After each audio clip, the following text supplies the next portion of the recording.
最后，请大家欣赏那不勒斯民歌《登上缆车》。这是一首著名的那不勒斯民歌，它创作于1816年。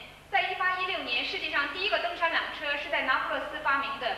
在创造缆车的这个人呢，同时他又发明了登山缆车，他发明了创造了这首歌。就发明登山缆车的这个人呢，又创作了这首歌，为了鼓励人们不要害怕，他在歌词中唱道：勇敢地上山去吧，在山上可以领略威苏威火山的壮丽风光。我希望你同我在一起，永远成为我的伴侣。布尼布里布尼布拉。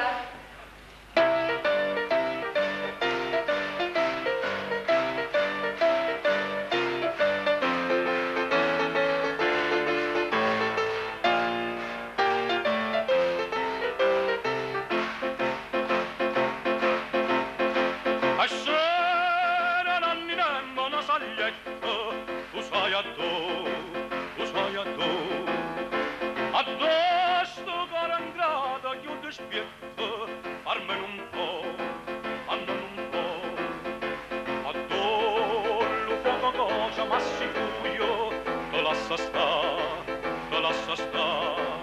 e non te corra appresso, non ti struio, sulla guarda, yamma, ngappia mia, yamma, ngappia mia, poniculi,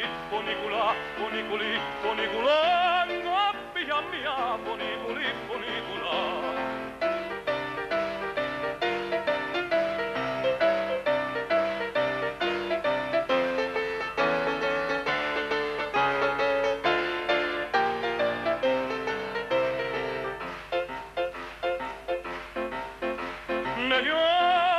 Dalla terra alla montagna, non passa un cielo,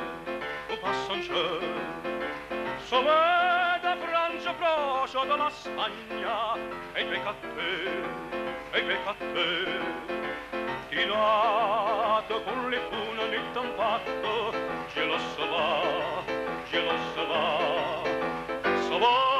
come al vento all'ingrasato, vuoi saglia sa, yamma, ngappia mia, yamma, ngappia mia, ponicula,